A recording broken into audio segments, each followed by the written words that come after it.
Hoy nos vamos a meter de lleno en un libro de texto de primaria. Sí, de primaria. Pero es que tiene un método pedagógico que es una pasada. Vamos a desgranar cómo se las ingenian para que un tema que, suele ser un poco árido, se convierta en algo totalmente distinto. Bueno, pues vamos a sumergirnos, y nunca mejor dicho, en este tema. Todo arranca con una pregunta clave que seguro que más de un profe se ha hecho alguna vez. A ver, ¿cómo consigues que aprender gramática no sea una tortura? ¿Cómo haces para que en vez de una obligación parezca una aventura?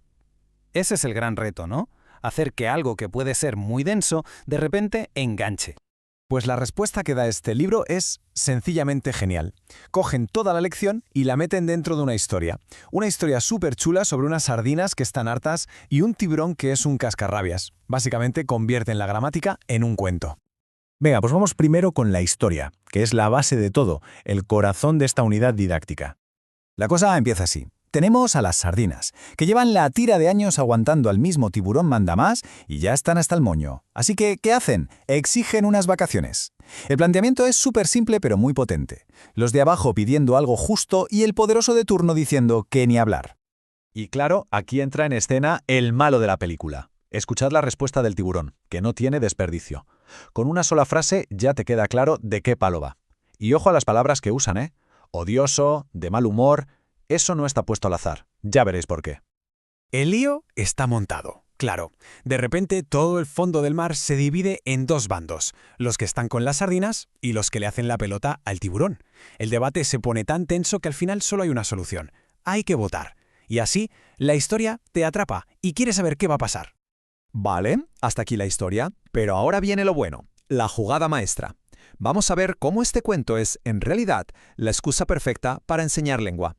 Porque claro, esto no es solo un cuento para pasar el rato, es una lección de gramática camuflada. La historia es el cebo, el anzuelo, para que luego se aprendan las herramientas del lenguaje y se puedan usar para hablar, precisamente, de la propia historia. Mirad qué pasada de estrategia. A la izquierda tenemos al tiburón, al que han llamado odioso. Y justo al lado que aparece una lección sobre sinónimos y antónimos. Es que es perfecto. Te acaban de dar la herramienta para describir al tiburón de otras formas. ¿Es odioso o es desagradable? Y lo contrario sería amable, imposible, ¿no? La lección se vuelve útil al momento. Y la cosa no se queda solo en el vocabulario. Es que todo el universo de las sardinas sirve de excusa para explicar un montón de cosas más. Por ejemplo, cuando se usan las mayúsculas, la diferencia entre sustantivos y adjetivos, todo con ejemplos del mar, o la estructura misma de las palabras. Es que se meten hasta la cocina del lenguaje, a los ladrillos con los que se construyen las palabras, el lexema y el morfema. Pero en lugar de soltar la teoría a secas, que es un rollo, lo explican con las palabras que ya han aparecido en el cuento, con mar, con submarino. Así, claro, se entiende todo mucho mejor. Vamos a verlo con un ejemplo súper claro para que se entienda. Cogemos la palabra florero. ¿Cuál es la raíz, el corazón de la palabra? Flor, ¿verdad? Eso es el lexema. Y luego tenemos esa terminación, ero. Eso es el morfema, que le cambia el significado para decir que es un sitio para poner flores. Es una forma supervisual de destripar una palabra y entender cómo se forma. Y llegamos al final de la unidad. Aquí es donde todo lo que se ha aprendido cobra sentido de verdad, porque se va a usar para algo concreto. Aquí es donde se cierra el círculo, porque no va de aprender por aprender, ¿no? Va de usar lo que sabes. Y el proyecto final lo deja clarísimo. Se llama Pasa a la acción. Toma ya, toda una declaración de intenciones. ¿Y la misión cuál es? Pues crear un cartel, un póster para celebrar el Día Mundial de los Océanos. Algo práctico, útil y que conecta de lleno con la historia que se ha estado leyendo. Y lo mejor de todo es que el libro guía paso a paso. No te sueltan ahí a ver qué haces, no. Te dicen, primero, investiga los problemas que tienen los océanos. Luego, elige uno, como la contaminación, que es lo que fastidia nuestras sardinas. Y después, con todo lo que has aprendido de sinónimos, adjetivos y demás, crea un eslogan y un cartel que impacten. Bueno, y para ir terminando, vamos a resumir por qué este método funciona tan bien.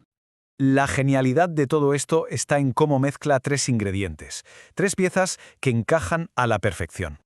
Mirad, esta es la receta. Por un lado, una historia que atrapa, que emociona. Por otro, las herramientas del lenguaje, para poder hablar de esa historia. Y para rematar, un objetivo real, una misión, algo que hace que todo el trabajo valga la pena. Y aquí está la clave de todo. De repente, la gramática deja de ser una lista de reglas aburridas que hay que memorizar. Se convierte en una herramienta, Una herramienta súper poderosa para defender a las sardinas, para describir lo increíble que es el mar o para convencer a la gente de que hay que cuidarlo. Y esto nos lleva a una última reflexión. ¿Nos imaginamos que esto se aplicará a todo?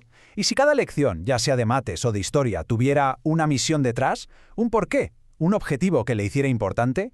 Quizá, solo quizá, la forma en la que vemos la educación cambiaría por completo.